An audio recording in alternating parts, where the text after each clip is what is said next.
سلام سلام. كان كل جزية دقيمة سلام قبل يدلي زغنا حصر زبلت مدب نايلومي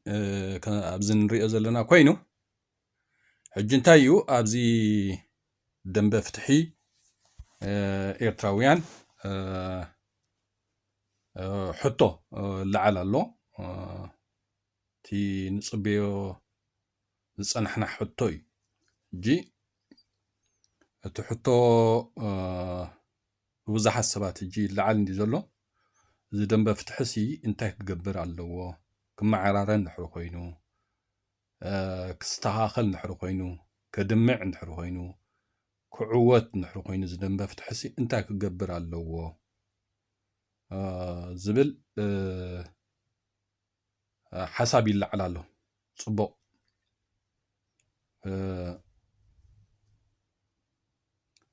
هجنتايو نعو قدام منت تخجبر على حجازي زبلو حسابي هجي أغريب يزلقو مالتي انتايو زدم هجي مجمرتها نتي في الليلياتي نحن فلطو زلنا أبزي دنبا فتحسي انت عينت في الليليات يوم عنوة فتيرم زلو في الليليات فتيرم زلو زي متأمان فتيرم زلو تم نقرات خاجي كل خا كتفلطم زلكا جنتايو هقدف آتيلو أبزي دنبا فتحي هقدفيو زفلاليو زلو قلقل زبل زي زربازي ببزحات السبات اللي كلنا نلعلو هقدف آتي مالو لأخات هقدف كأني انت عينت طبيعات هاللوو انت عينت حسابي مزلعلو أنا نبع عليكو بز حساب زي ربريبو كاين سلازي نتنقو لهم زم كابي منقسقاسنا منقسقاس زنطرو ودابيتات زفروسو هزب زي مرصوم أنا مرحي زبلو سبات زيهم نتنقو لهم إلنا كوربريبنا زي هجي هقدا حدا صبو غيرو وخات وكا صلاي ندخا هقدف كاتو وكاسي قدنتيو قدف صلاي كاس لزخونه آتي خباتاتنكا سياس الأخاتو صديدو كباتاتنكاسي قدنتيو تقالو سوس لزلخا مالتي ناتقالس كايوسي نعنا يدرش كخفل الكاي نعبز سمينار قبر نعبز تأكب كبلكا أي كإلني كمي بلي عنوكا زي كجرمنا يبلون مالتي كجرمنا يبلون كم دلي تفتحي جن نسخة نزوم نقرات زيهم كتقوات أصورهم حرقانكا حجون كن دوغمون خلينا تحسب دأمبر زربربنا له زرب عيزي قنتاها تقبر زلكا لأوهات سياس كتقوات أصورهم نحرقانكا وي كتفلطهم نحرقانكا حد حق خلوكا خلالوو سنة حساب نصور كونا له نايدي لي تفتحي أمرارحة قصصر كلوو كل نجر تناي حقيتات دلي تفتحسي بنصرنت كتفلطت كلالكا نزخون إيرتراو نصور كونا لوو أبت حقن حقاونت مالتي حقن حقاونت مسجبركا نقنمي تامتيخا كمرحوخا تحلفهم سبات كعني أتصاريخا نقنمي تامصوم نقنمي تامتيخا خاني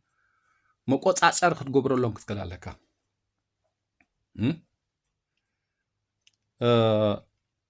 ከጉድሉ ከለው ብኸመይ ከም ትእርሞም ዘይእርሞምን ድሕሪ ኮይኖም ከዓ ሓኒቅካ ከም ቢልካ ትጉሕፎም እዚ ክትገብር ድሕሪ ኮንካ ሕጊ ክህልወካ ክእል ኣለዎ ሕግን ሕጋውነትን ኩሉ እቲ ነቲ ቃልሲ መቋጻጸሪ ሲ ብዙሕ ነገር ናይ ስልያ ድዩ ናይ ገለ ድዩ ናይ ፀጥታ ድዩ ናይ ዲፕሎማሲ ድዩ ናይ ክፍሊ ውደባ ድዩ ወዘተ ወዘተ ኩሉ መቋጻጸሪ ነዚ ኩሉ ነገር ግን በቃ ሰብ ብቕንዕና ክሰርሓሉ ኣለዎ ብቕንዕና ክሓስበሉ ክእል ኣለዎ ሕጊ ጌርካ እውን እኮ ኩልኻ በቲ ሕጊ ክትከይንሕ ዘይፈቲንካ እቲ ሕጊሲ ትንፋስካ ምዃኑ ክትኣምን ዘለካ መድሕንካ ምዃኑ ፈሊጥካ ኩልኻ ነቲ ሕጊ ክትሕልዎን ክትቋጻጸሮን ክትምእዘዞን ድሕር ዘይክኢልካ ወላ ሓንቲ ሕጊ ስለ ዝገበርካ እውን ተጠርኒፍካ ትኸይድ ማለት ኣይኮነን ስለዚ ሓደ ንሱ ኣሎ ተኻልኣይ ነገር ከዓኒ ኩሉ ግዜ ልኡኻት ናይ ኢሳያስ እንታይ እዮም ዝገብሩ ኣብዚ ደንበ ፍትሒ እንድሕር ኣስተውዒልና ይጥቁኑኻ እዮም ቀዳመይቲ ዝገብርዋ ማለት እዩ ገለ ነገር ምስ ተዓዘብካዮም ካብ ግዜ ናብ ግዜ ኖ ጠርጢረካ ኣለኹ ንኸይትብሎ እንታይ እዩ ዝብለካ ህግደፈኻ እዮም ዝብሉኻ እቶም ልኡኻት ናይ ኢሳያስ እዚኣ ጠባይ እዚኣ እጥቆም ምዃኑ ክንፈልጦም ክንክእል ኣለና ሓደ ንስሎ ካልኣይ ነገር ካብ ምንቅስቃስ ናብ ምንቅስቃስ እዮም ዝነጥሩ ውዳቤታት እዮም ዘፍርሱ ክመርሑ እምበር ክምርሑ ኣይደልን እዮም ሓቀኛ ደላይ ፍትሒ እንድሕር ኮይኑ ግን ብቕዓት ኣለዎ ዶ የብሉን ህዝቢ መሪፂ ንቕድሚ ዘምፅኦ ካባና ንስኻት ሓይሽ ንዓምርሐና ብሎ ከም ኣቢልካ ንሓደ ዘሕለፍካዮ ካብኡ ዝሓይሽ ምስ ረኣኻ ከዓ ገለ እዋን ከዓኒ ንዓ ኩስተ ሓይሽ ካባኻ ሞኒ ንዑ ንሕልፎ ትብሎ ሓቀኛ ደላይ ፍትሒ እንድሕር ኮንካ ንምንታይ ትኸብደካ እዚኣ ንኣብነት ኣነሲ በርሀ ካባና ትሓይሽ ንዓ ቅድሚት መፅኻ ምራሕ ተባሂለ ዋ ኢልኩም ወ ዓቕሚ እንተይልና ሰርሕ ይብል ንዓ ካባኻ ዝሓይሽ ክስቶ ኣሎሞኒ ውሕልፎ ምስተባሃልኩ ከዓ ይውሕልፎ ታፍትሕን ለውጥን ብረብሓ ኩልኻ ህዝቢ ኤርትራ እንድሕር ዝደለኻ ሰብ እንድሕር ኮንካ ንቅድሚት ምራሕ ኢሎምኻ መሪሕካ ተመራሕ ተባሂልካ ተመሪሕካ ክኸብደካ ኣይክእልኒ ዓቕሚ ይሃለወካ ሓደ ቅድሚት ኮይኑ ዝመርሐካ ኩልኻ መራሒ ትኾኑና በብእዋኑ ከዓኒ ሰብ ብዓቕምታቱ ከዓኒ ይመርሐካ ስለዚ ፍትሕን ለውጥን ብትኽክል ንድሕር ዝሰርሓሉ ሊኻ ኮንካ ተመራሕን መራሕን ምዃንካ ክትፈልጥ ትክእል ኣለካ ዓቕሚ እንተሊካ ሓሊፍካ ምራሕ ክትበሃል ኢኻ ኦኬ ካባኻ ዝሕሹ ኣለዉ ካልእ ንዓ ከምዚኣ ስራሕ ንስኻ እዛ ኣብ ቅድሚት ንስኻ ዝፀናሕካያ ኩሰይ ሓይሽ ውሕልፎ ክትበሃል ትኽእላ ድሕሪ ዓወት ዘገድሰካ ሰብ እንድሕር ኮይኑ ምራሕ ተባሂልካ መሪሕካ ተመራሕ ተባሂልካ ተመሪሕካሲ ክኸብደካ ኣይክእልኒ ስለዚ ነዘን ነገራት እዚአን ግን እቶም ልኡኻት ናይ ኢሳያስ ኣይቅበልዎን እዮም እቲ ነገር ክዕወትሉ እንድሕር ኮይኖም መራሕቲ ጥራሕ እዮም ክኾኑ ዝደልዩ ክምርሑ ይደልዩ እዮም ገንዘብ ንሶም ክቋፃፀርዎ ይደልዩ ስልጣን ንሶም ክቋፃፀርዎ ይደልዩ ናይቲ ቃልሲ ኩሉ ነገር ኣብ ትሕቲ ቁፅፅሮም ክኸውን ይደልዩ ምክንያቱ ክብትኑኻ ማለት እዩ ሽዑ ነቲ ገለ ተጠርኒፉ ነበረ ይዕንውዎ ይዕንዮምን እንታይ ገብሩ ሽዑ ካልእ ውዳበ ከዓ ፈጥሩ ኣብኡ ከም ምትላል ገብሩ ማለት እዩ ስለዚ ልኡኻት ናይ ኢሳያስ ካብ ምንቅስቃስ ናብ ምንቅስቃስ እንዳነጠሩ ደንበ ፍትሒ ከም ዝቡቱን እዚኣ ዝኾነ ሰብ ክዕዘባ ክእል ኣለዎ ትዕዘባ ከስተውዕለላ ክእል ኣለዎ ደንበ ፍትሒ ክዕወት ንሕደሊኻዮ ተመይ ገይሩ ኣብ 10 ዝነበረ ናብ 2-3 ይመጽእ ንስ ከምኡ ኸውን ከለኻ ተረዳድኡ ተላዚቡ ዘጦርንፎ ሕግን ስምምዕን ኣቐሚጡ بحيل نتحدى نونيوكا نتحدى قونيسكا نتحدى بتينكا زي كوني تبتاتينا كنعوصل زي نخيل نتأرنف تبحيلكا تلازيبكا تزاتيخا بحد زسرحكا حقي أقميتكا تسرحن حرخوينو كوم ندابلكا ها سرح تخيل مالك دا تبتنكا نحرخيتكا جن يعني خلنا يتفعلنا زتبتن سوى لحنتي عوتاي كلني مالتي أكون بهزمن بهاجرنسي بين السر حسب بين عوتاي كلني جاسي ما نمسى بيطفقني أزيان لذي تنقر بتخكل نسام خانا نفلت كوينا ومتعود كأن دليل خوين ناسي نمنتاي بحد مسرح نصلع نمنتاي نصلع ها نمنتاي نصلع يقبان مالتي بزغونه ابز حجي بقى سب بزح ميزانات يلعلالو لذي دنب فتحي فليطو قالي ابطي حلف الله تاي جتنا حلف نبلو زلنا تنقلقل منقساسات زلعلقو زنبرا سن حساب مش كل الدخمتاتو بقى نعطر حيزنا خنموتينا زبل اللوا تمبزحتي سبقن تاي هجي يلعلالو وانتاي نقبر بخمين نطرنف بلالو ساعة تقدس مالتي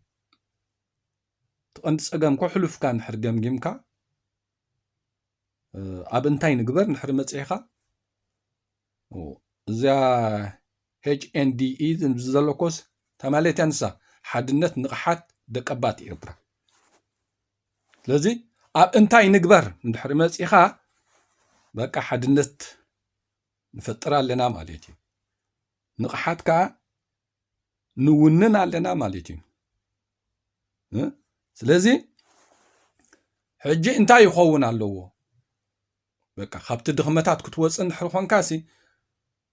تنقندي دخمتات كرما علوون زبلن انا هجي نعبنت زن سلسة قريبة اللوخو مالتي نلومي كم مدب بزح عندي كلنا نفلطو بزح نقاري زلو عبزي نيرتراويان وي عبدن بفتحي تفلالاي حساب نبلوسي بزحلو جن زين قدام النزين كمان سي كلنا تسمعنا كابزن جيجاتات زين دحر نوص كيلنا قال زحش سقمتن فطر نخلينا مالتي جنتايو كم حطو غير قريب يزلخو دلاي فتح دخا حطو خاد حريش حنت 994 يخون زي أنا صرتيا معناته كساب جزية ناصنت مالت إرتراويان مستحج زلنايو تناصنت حزبن ناصنت هاجرن ولا فلليو نا تردعنا خلو مستقاطيمنا زلن انتاي ناصنت ابي زلو زلن نبل ندينا ግን اتحق حقي إرترا بهاجر ناصنت وصيا سلكا يكوننكو كندي واغا كو يتوفيل ونسو ناصنت كم هاجر ناصنت وصيا اب ودوب حبرات هاجرات كم كلن هاجرات كاني هاجر كوينا تفليطات خيزلا هاجر يا ስለዚህ ኣብኡ ዝኾነ ኤርትራዊ ታሹም هገብር የብሉን ምክንያቱ ትናይ ሕግን ሕጋውነትን ናይ ሓርነትን መሰልን ዲሞክራስን ሕግን ሕጋውነትን ወዘተ ንሱ ይተሪፉ ዘሎ እቲ ምስ ናይ ግዳም ሓይልታት ወይ ኣብ ትሕቲ መግዛእቲ ኢትዮጵያ ዝነበርና ንሱ ተዓዊትና ኣሎ ከም ህዝቢ ኤርትራ ወላ እዚ ሕጂ ዝመርሓና ዘሎ ንህዝቢ ኤርትራ ኣሽኪዑ ኣትዩ ኣብ መወዳእቱ ፃወተልና ዘለውን ካብኦም እንድዩ ግን ዝኾነ ሕጂ እንታይ ተቐንዲ ነገር እቲ ድሕሪ 94 ንብሎ ዘለና እቲ ታሪኹን በበይኒ ንደርግን ምስጓጉ ዝነበረን ንደርጊ ሰጊካ ሃገርካ መሊስካ ሕጂ ነካይዶ ዘለና ንሕግን ሕጋውነትን ከዓ በይኑ ታሪኽ እዩ ሕጂ ነዚ ቅድሚ 1994 ኣብ ሕጋዊትን ቆዋማዊት ኤርትራን ክትሪኦ ትኽእልኻ ሓቀኛ ታሪክ ኤርትራውያን ክስነድ ዝግብኦ ዘይተሰነደ ብዙሕ ታሪክ ኣሎ ኣብ ሰውራ ኤርትራ እንታይ ጉድለት ነይሩ እንታይ ቁኑዕ ነይሩ ክሳብ ግዜ ናጽነት ኣብኡ ክትፍትሾ ክትስንዶ መምሃሪ ኮነካ ብዙሕ ነገር ክሰርሓሉ ሲ በቃ ሕጊ ዝፍትሕን ለውጥን ተዓዊቱ ሕግን ሕጋውነትን ምስ ተረጋገፀ ህዝቢ ኤርትራ ብድምፁ ከይተሰከፈ ዝመስሎ ክዛረብ ዝመስሎ ክሓስብ ዝመስሎ ክነቅፍ ዕድል ምስ ረኸበ ሕሉፍ ክሳብ 1994 ዝነበረ ሕሉፍ ታሪኻት ኣብ ሕግን ሕጋውነትን ኮንካ ክተልዕሎ ፀገም ይብልካን ሕጂ ግን ቀዳምነት ከም ደለይቲ ፍትሒ ከነቐድሞ ዝግባአና ድሕሪ 1994 ክሳብ ሕጂ ዘለናዮ ክኸውን ኣለዎ ትሕቶ ማለት እዩ ሕጂ እቲ ታሪክ በበይኒ እዩ ኩሉ ነገር ኣብዚ ሕጂ ፍልያ ስለ ዘለዎ ነቲ ቀዳምነት ሕጂ ከስራሓካ ዝኽእል በበይኑ እንድሕር ክትሕዞ ዘይክኢልካ ሓደ ካብቲ ፍልልያት ፈጢሩ ዘሎ እዩ ንሱ ገለ ናብ 1961 ተመሊሱ ዘድልዮን ዘየድልዮን ዘልዕል ኣሎ ገሊኡ ናይ ኣርባዓታት ኣልዒሉ ዘድልዮን ዘየድልዮን ይዛረብ ኣሎ እሱ ይፀብቕ ይሕመቕ ዋጋ ተኸፊልዎ እዩ ታሪክ ኤርትራውያን እዩ ክለዓል ንሕር ኮይኑ እውን ኣብ ከመይ እዋን ነልዕሉ ከዓ ክንፈልጥ ክንክእል ኣለና ኣብዚ ሕጂ ግዜ ፈላሊና ክንከይድ ዘይክኢልና ሓደ ካብቲ ፈላላይ ሓሳብ ንደንበ ፍትሒ እዚ ሕጂ ዝዛረበሉ ዘለኹ እዩ ሕጂ ካብቲ ፍልልያት ክንወፅእ ንሕር ኮይና ህግደፍ ዝበሃል ፓርቲ ከም ፓርቲ ካብ ዝቆሙ 1994 መሰጋገሪ መንግስቲ ፓርቲ ኮይኑ ዝእስያስ ሕጂ ጠውይዎ ዘሎ ማለት እዩ 35 ዓመት ሕቶና ሕጂ ቀዳምነት ኣብኡ ክኸውን ኣለዎ ነዚ ምስ ተዓወትካሉ ሽዑ ክሳብ 1994 ዝነበረ ከዓኒ እንታይ ጽቡቕ ነይሩ እንታይ ሕማቕ ነይሩ እንታይ ክስነድ ዝግብኦ ዘይተሰነደ ዝተረፈሎ ገሌልካ ከዓ ንዕኡ ከዓ ኣብ ሕግን ሕጋውነትን ምስ በጻሕካ እቲ ታሪክ ትሪኦ ማለት እዩ ሕጂ ነዘን ነገራት እዚአን ብከምዚኣ እንድሕሪ ርኢና ኩልና ደለይቲ ፍትሒ ሕቶና ድሕሪ 1994 ዘሎ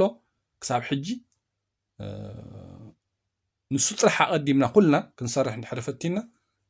እቲ ኣብኡ ዝነበረ ፍልልያት ደው ኢሉሎ ማለት እዩ ከም ካልኣይ እውን ደላይ ፍትሒ ድኻ ህዝብኻን ሃገርካን ኣሕሊፍካ ኣይትሃብ ትብል ዘላ እውን በቃ እዛ ሕጂ ዘላ ገሊኣ ብልእላውነት ኣይግድሰንን ብባሕሪ ይግድሰንን ብገለገለ ኣይግድሰንን ትብላላ ገሊና ከዓ ዋዕ ሃገርናን ልእላውነትናን ባሕርናን ህዝብናን ሕዘይ ግዲስናሲ እቲ ፍትሕን ለውጥ እንዳ ኣበይ ክንተኽሎ ኢልና ኢና ቃልሲ ንብል ዘለና ንብል ኣለና ሕጂ እዚ ከዓ ፈላሊና ስለ ዘሎ በቃ ተሓቅስ ኣይነይቲ ኣን ንኹልና ኤርትራውን ንሕርኾንካ ንኹልኻ ኤርትራውን ንፅርት እያ ህዝብን ሃገርን ልዕላውነትን ኣለኒ ኢልካ ኢኻ ወላ ነቲ ስደት ክነብረሉ ኣይደሊኒ ናብ ሃገረይ ናብ ህዝበይ ክምለስ ኣለኒ ትብል ዘለኻሲ ህዝብን ሃገርን ልዕላውነትን ባሕርን ኣለኒ ትብሎ ናይ ውልቀይ ኣለኒ ትብሎ ነገር ስለ ዘለካ ኢኻ ቃልስን ፍትሕን ትብል ዘለኻ ማለት እዩ ስለዚ ነዚ ነገር እዚ ከዓኒ ኣነፂርና ክሰምዑ ዘይክእሉ ሰባት ከዓኒ በቃ በይኖም ክትኣልዮም ኣለካ ማለት እዩ ተኣልዮም ኣለካ እዚ ከዓኒ ካብቲ ሓደ ኣፈላላይ ሓሳብ እዩ ኩልና ዘይንሓብኦ ነገር ኣሎ ሓደ ነገር ኣሎ ብዚ ናይ ኤርትራውያን ኤርትራዊ ድኻ ኣብ ኤርትራዊ መንነትካ ፅናዕ ዝብል ዘሎ ከዓ እዚ ናይ መንነት ዶ ናይ ዓረብ ዶ ናይ ተጋሩ ዶ ገለ ከዓ ኩልና ንፈልጦ እዩ ሓደ ካብታ ኣዕናዊ ሓሳብ እዩ እዚ ትዝገደደ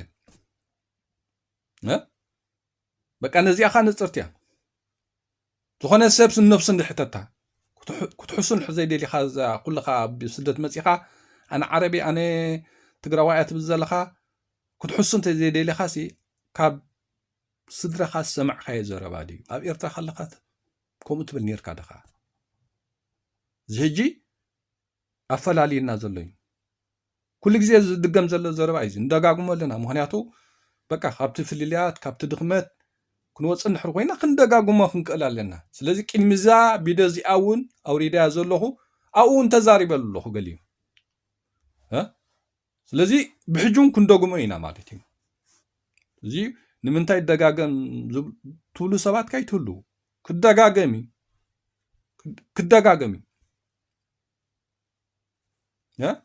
ሕጂ ግን ከም ደለይቲ ፍትሒ እንታይ ንግበር ዝብል ሓሳብ እንዳበዝሐ እንዳዛይደ ይኸይድ ስለ ዘሎ እስኪ ነዚአንስ ቀዳምነት ነተኣረመለን ኣለኮ ናይ ሃይማኖት ገለገለ ጠብለቕሎ ዝብሉ ሰባት ኣለው ብኣውራጃ ገለገለ ዝብሉ ሰባት ኣለው ስውን ከሎ ግን ብዙሕ ንሱ ዓቕሚ ይብሉን ህዝቢ ኤርትራስ ብሃይማኖት ክፈላለ ኣይክእልኒ እቶም ኣውራጃ ገለገለ ዝብሉ ዘለዉ ከዓ በቃ ውሕዳት ሰባት ምሰምዖም የብሎምን ካልእ እውን ኣሎ እኮ ወላ ሓንቲ ንሱ እውን ዓቕሚ ዘለዎ ነገር ኣይኮነን ምክንያቱ ንሕሰቦምን ተሰዲዱ ኣብ ዓዲ ሃገር እንዳተቐመጠ ከሎሲ ብኣውራጃ ዝመሓደር ብለካ ኣንታ ኣውራጃኻ ሲኢንካ ዓድኻ ሲኢንካ ሃገርካ ሲኢንካ ኣኻ ዘለኻ ስለዚ መጀመርታት ሃገር ሞ ከም ትነብረላ ግበር ብድሕሪኡ ኣውራጃ ድኻ ክትገብሮ ብዞባ ድኻ ክትገብሮ ክልቲኡ ኣይሰማዕናኒ ካልእ ኣስማት ንግበር ተይልዲ ህዝቢ ኤርትራ ንሱ ኣብቲ ሕግን ሕጋውነትን ሃ ትልዕሎ ንኩሉ ሲኢንካ ኣብ ኣሜሪካ ኣብ ጀርመን ዓዲ እንግሊዝ ወዘተ እናተቐመጥካስ ኣነ በኣውራጃ እየ ዝመሓደር ንሕሰቦሞኒ ኩሉ ኤርትራዊ ሓስቦ ዘሎ ኣይኮነን በኣውራጃ ሲ በታ ዓደይ በታ ገዛይ እውን ክዛረብ ኣይክእልኒ ኣነ ኣይክእልኒ ሃለውለው ዘረባ እዩ ስኻ ነቲ ዓደይ ድዩ ኣውራጃይ ድዩ ዞባይ ድዩ ኩጀተይ ድዩ ገለገለ ክትብል ንሕርኾንካ ቀዳምነት ከም ኤርትራዊ ኤርትራ ናትካ ግበራ መጀመርታ ኤርትራ ናትካ ሃይገበርካ ካልእ ክትውንኖ ኣይትኽእልንኻ ዞባ ተኣውራጃ ተዓድሲ ኣብታ ውሽጢ ኤርትራ ኣብኣ እዩ ዘሎ ስለዚ እቲ ኣውራጃ ገለ ዝብልዎ ሃይማኖት ገለገለ ኢሎም ስኢልካ ሃለውለው ዝብሉ ሰባት ኣለው ንሱ ትርጉም የብሉን ብዙሕ ሰዓብ ይብሉን ሰብ ከዓ ፅቡቅ ጌሩ ተረዲእዎን ኣነ እንታይ ዝብል ህግደፍን ዝኣውራጃንሲ ብምንታይ ገልፆ ንኣብነት ማለት እዩ ህግደፍ ዝሕጂ ኮንጉሕፎን እንደልዮ ዘለና ህግደፍሲ ንሱን ኣውራጃ ንኣብነት እንታይ ይገልጾም ስሚ በቃ ከምዚ ካንሰር የዝርዮም ካንሰር ምክንያቱ ኣውራጃዊ ምሕደራ ቀደም ኖርማል ሰብ ምሕደራ ምዃን እዮም ኣቦታትና ዝፈልጥዎ ነይሮም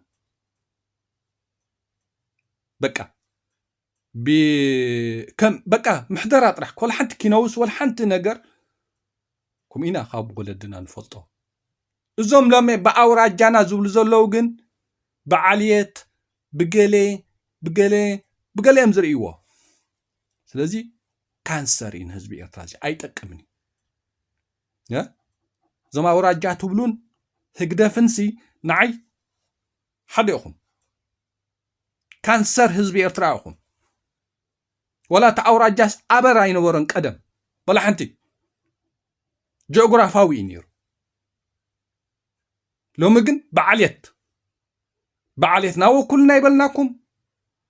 ብሓደ ወኩልና ይበልናኩም ብኣውራጃ ምርሑና ይበልናኩም ብኣውራጃ ተዛረቡልና ኣይበልናኩም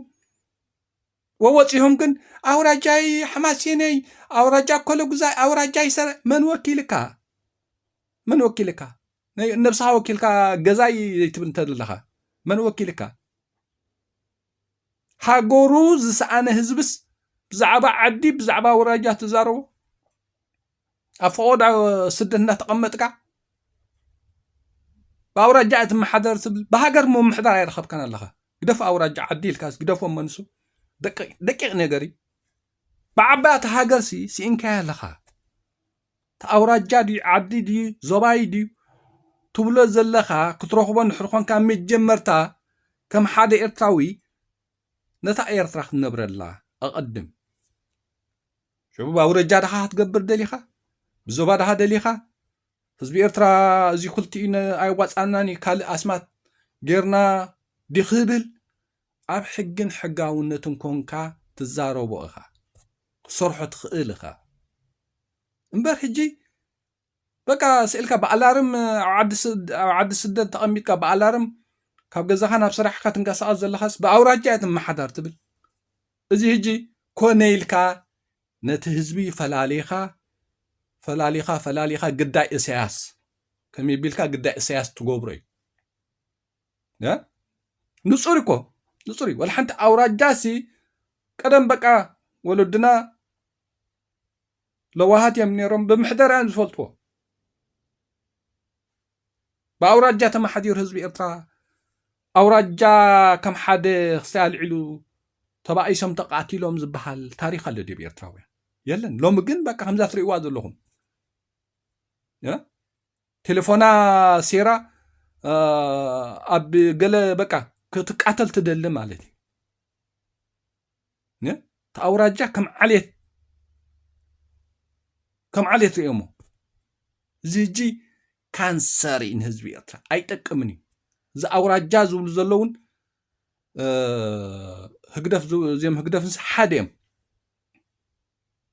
ህዝቢ ኤርትራ መይቲ ሕጂ ብኣውራጃ ክመሓደር ኣይደልን ሎሚ ብሕማቅ ርእይዎ ስለ ዘሎ ፍጹም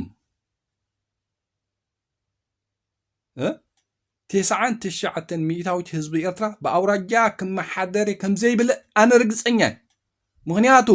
ምክንያቱ ኖርማል ምሕደራ ዝነበረ ሎሚ ብከመይ ይሰርሑሉ ኣለዎ ማለት እዩ ህዝቢ ኤርትራ ተዋሊዱ ካብ ዓዲ ናብ ዓዲ እንዳተባዝሐ ዝተባዝሐ ህዝቢ እዩ ከምኡ ኮይ ሓደ ሰብኣይ 3-4 ኣወዳት ወልድ ንኣብነት እሞኒ ደቁ ከዓ ይወልዱ ይዋለዱ ሰማሌት እኳ እታ ናይ ህዝቢ ኤርትራ ነዚኦም ሕጂ ነታ ኣውራጃ ከም ዓልየት ገይሮም ንህዝቢ ኤርትራ ሓዊ ካጉድልና ዝደሊ ዘሎ ኣየድልየናን ካልእ ሽግር ይኣኽለና ስለዚ ነዞም ኣውራጃ ትብሉ ዘለኹም ከም ህግደፍ ከነጥፋኣኩም ኢና ቀደም ኣበር ኣይነበሮን ኣውራጃ ነየቦታትና በቃ ስም ነይሩ ምሕደራ ነይሩ ኣብ ትሕቲ ገረብ ኮፍ ኢሎም ዝምጉትሉ ዝመሓደርሉ ዝነባበርሉ እዩ ነይሩ ወላ ሓንቲ ኣበር ኣይነበሮን ሎሚ ግን ኣውራጃ ኢልካ ني أكل جزاي ني سرين حماس ينتصل قالو تبقى سلو سلزي إزيها إرتراوي أنا عندي أنا رجس أني هزبي إرترا هجنة أو رجع هاي قرباني بفوت ما يقرباني تنجيتهم أو رجعتوا بزلهم سبات قبصوا بفوت من زي آخر سمعكم زخيل إرتراوي يلن عدلكوا وهبكم كويس أقام يلن فتح لو تمسترجع جزء هي هزبي إرترا تدل ده أو رجعت محضر قد الناتي نسي كونن كالون عدلات وهابي سب هزبي إرترا بزمرصو كوسن مالتي جن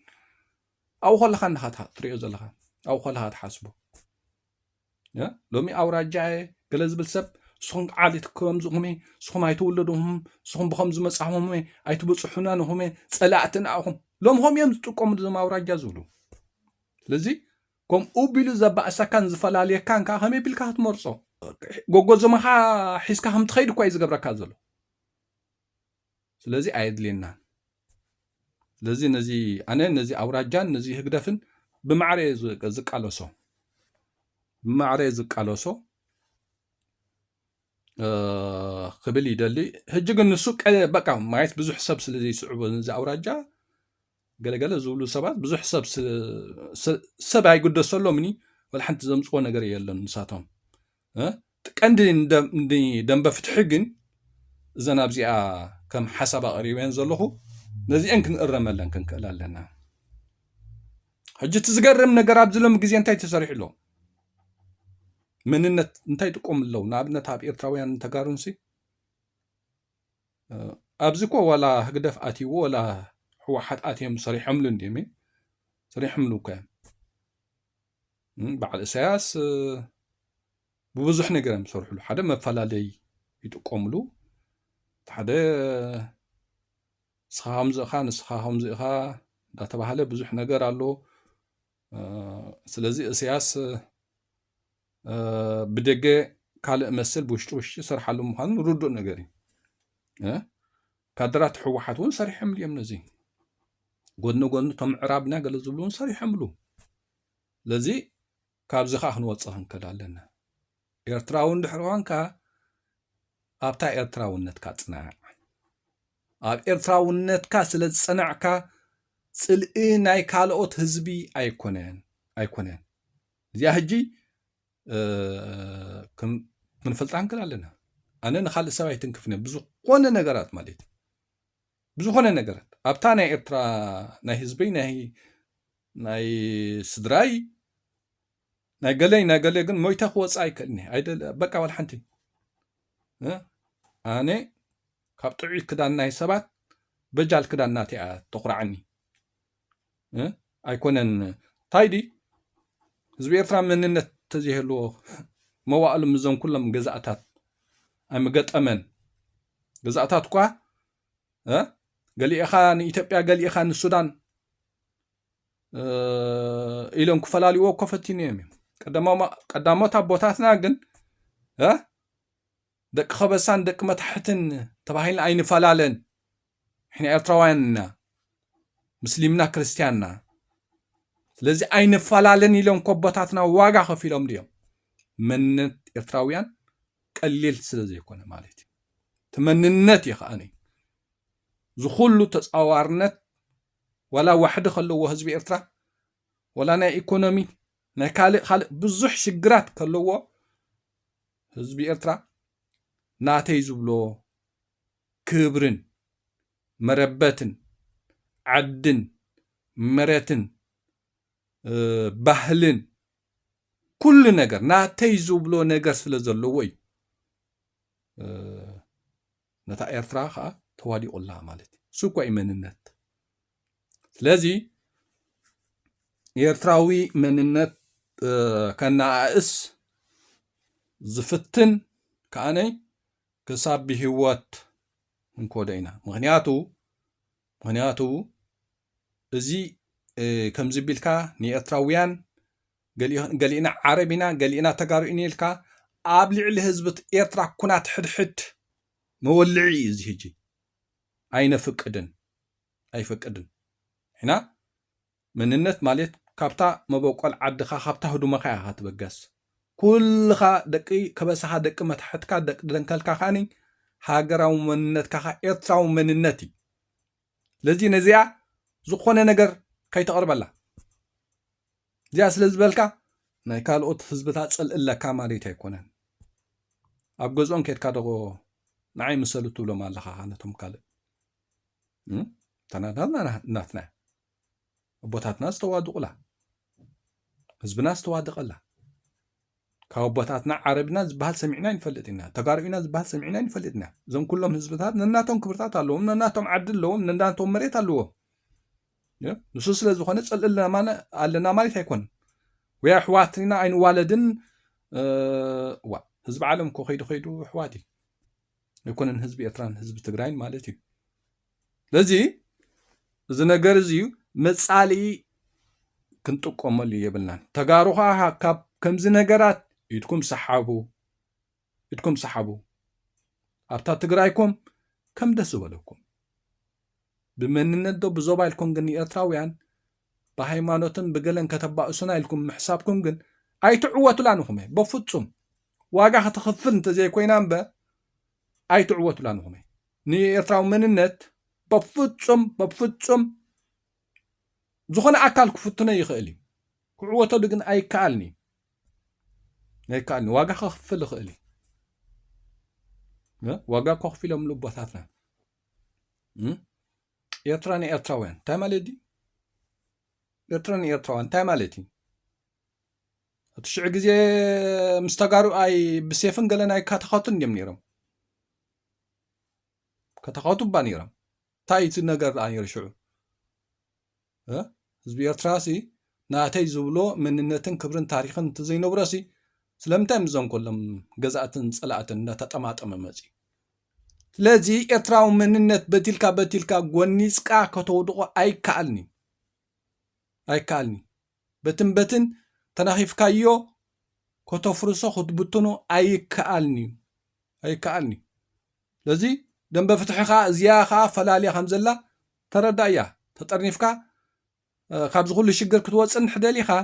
ካልእ ትረፍ ብሕፅር ዝበለ ነዘን ሰለስተ ነገራት እዚአን ንተኣረመለን እዚአን ንሕተኣሪምና ኣለን ኣብዚአን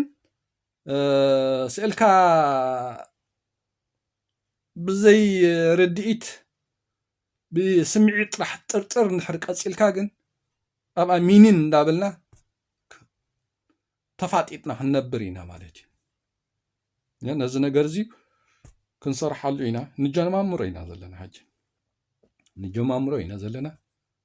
ልክዕ ውሕዳት ሰባት ክንሰርሓሉ ፀኒሕና ንኸውን ሕጂ ሰብ እንዳበዝሐት ትበዝሕ ኣላ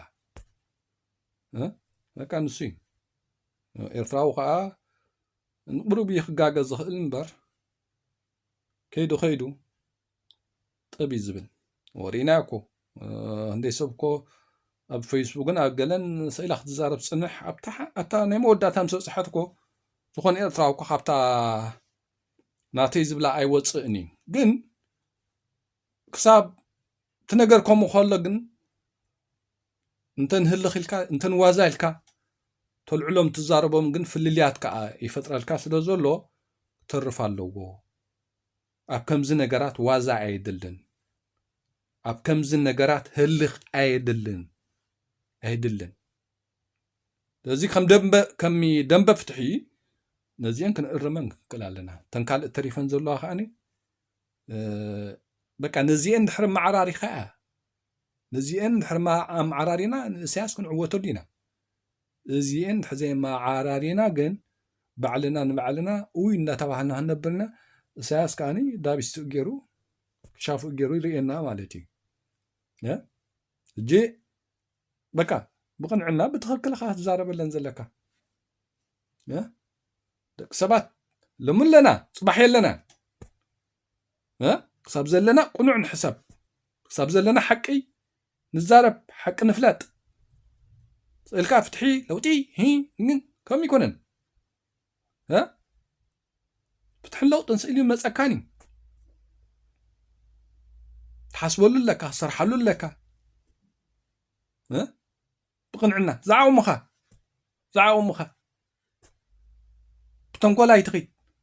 ፍትሕን ለውጥን ተንኮል ኣድልዮኒ ቅንዕና ሓቂ እዩ ዘድልዮ ስለዚ ቅንዕናን ሓቅን ድሕሪ ኣለኒ ትምልሕር ኳንካ ከዓኒ ካብዘን ፍልልያት እዚአን ውፃእ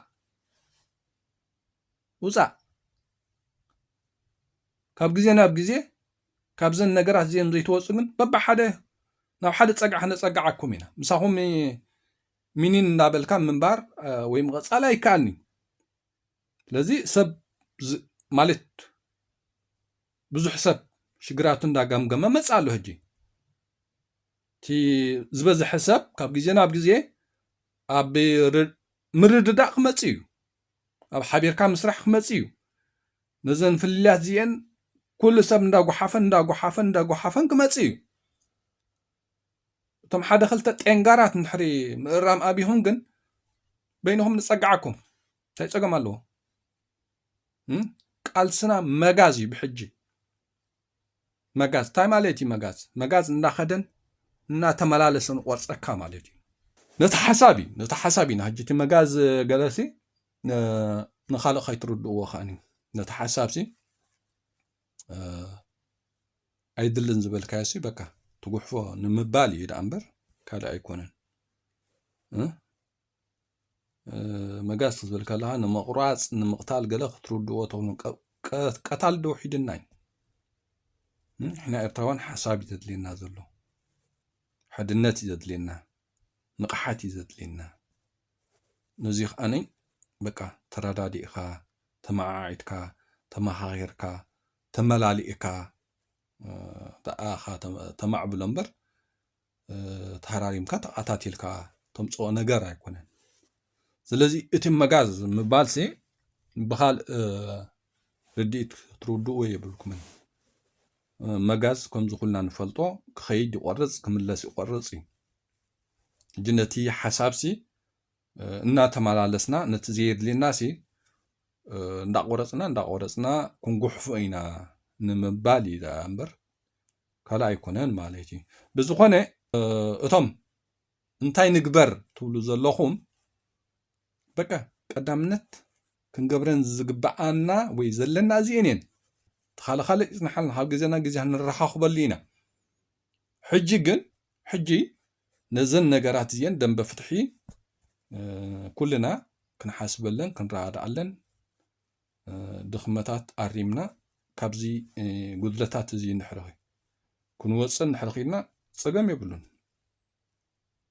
ጥራይ ትማልን ከይትማልን ዝነበረ ገምጊምካ ሎምን ፅባሕን ድሕሪ ፅባሕን ዝሓሸ እንታይ ትፈጥር ድሕሪ ብትኽክል ሓሲብካሉ ኣብዚ ናይ ደንበ ፍትሒ እኮ ዝለዓለ ዓቕሙ እኮ እዩ ዘሎ ዝለዓለ ዓቕሚ ወላ ብገንዘብሲ ወርሓዊ 5-10 ዶላር ኣኪብካሲ ኣዋፂኻ ከፊልካሲ ሚሊዮናት ትእክብ እቲ ብገንዘብ ድልየካሲ ኖርማል ክትዕውዎ ተሎ ትኽእልኻ ኖርማል ከምኡ ቢልካ በብ10 በብ5 ወርሓውን ድሕሪ ተኣኪብካ ኣዋፂኻ ነዚ ጉጅለ ህግደፍ ኣብ ኤርትራ ዘሎ በቃ ኣብ ሓፂር ግዜ ትጉሕፎ ነቲ ውሽጢ ዘሎ ህዝቢ ሲ ውዳበን ርክባትን መስመርን ናይ ገንዘብ ከዓ ላዕሊ ታሕቲ መበልን ድሕሪ ሸፊንካ ኣሎ ሲ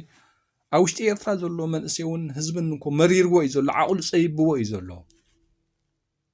ስለዚ እዚ ኣብ ዲያስፖራ ዘለና ሲ እንድሕር ተሰማሚዕና ሲ በቃ ኣዝዩ ንእሽተይ ነገር እዩ ዘድልየና ሓቢርካ ብሓደ ምስራሕ ሓቢርካ ብሓደ ምዝታይ ሓቢርካ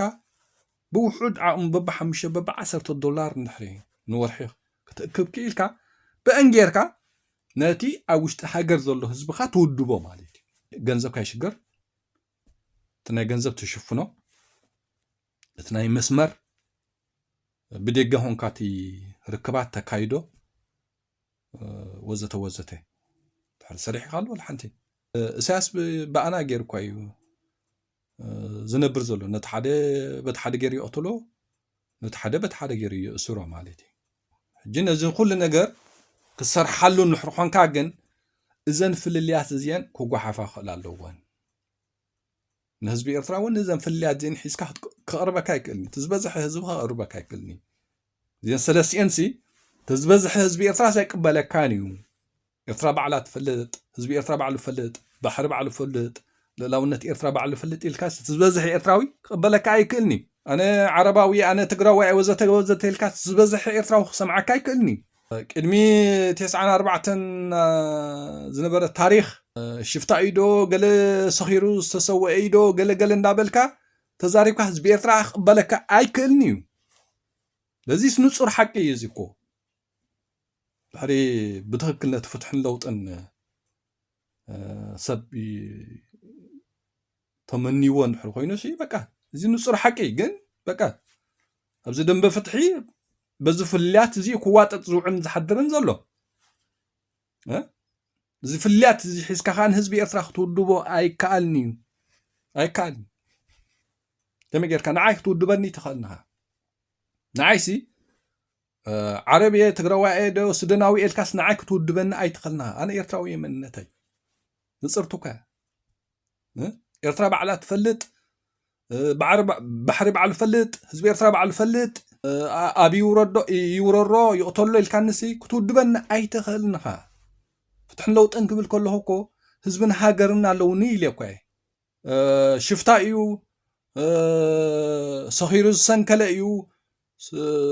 ሰኺሩ ዝተሰወ ኢልካ ክትውድበኒ ኣይትኽእልና ተሓቂ ንሱ ይኮነን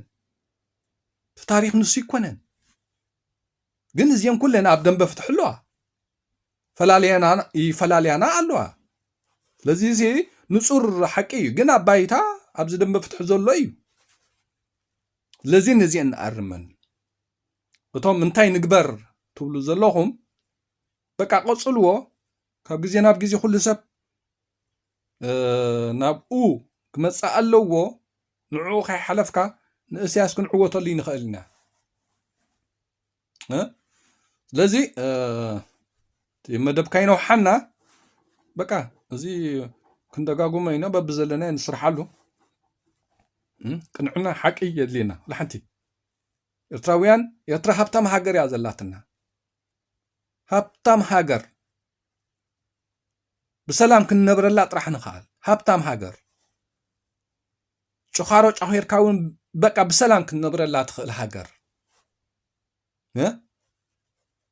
ኩሉ ነገር ትረኽበላ ሃገር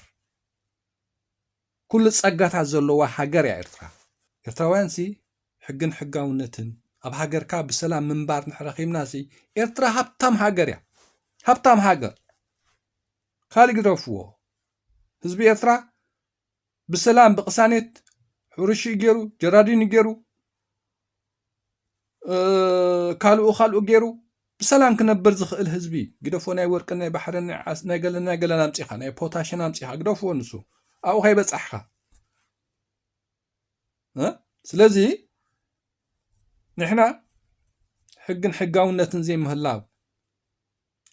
ብሰላም ኣብ ሃገርካ ዘይምንባሪ ኣብ ግዳይነት ኣውዲቕና ዘሎ እምበር ጠሚና ክንሓድር ንኽእል ህዝቢ ይኮንና ንሕና ሃብታም ሃገር ኣላትና ህዝቢ ኤርትራ እውን ባዕሉ ንባዕሉ ሕማቕ ታሪክ የብሉን ህዝቢ ኤርትራ ብሃይማኖት ከምዘን ካልእ ህዝብታት ዝተቃተለ ህዝቢ የለን ህዝቢ ኤርትራ ብዞባ ብኣውራጃ ኢሉ ክሳብ ሕጂ ዝተቃተለ ህዝቢ የብልና ሓደ ዝጉጅለ እሳያስ ይሽግርና እምበር ህዝቢ ኤርትራ ብኻልእ በቃ ኣብ ሓንቲ ንእድኽ ክንሓድር ንኽእል ህዝቢ ኢና ስለዚ ከም ደንበ ፍትሒ ሳብ ሕጂ ክንከዶ ፅንሕና ኣሪምና ነቲ ነገራት ብትኽክል ክንሰርሓሉ ንፈትን ክብል ይደሊ ሰሰናይ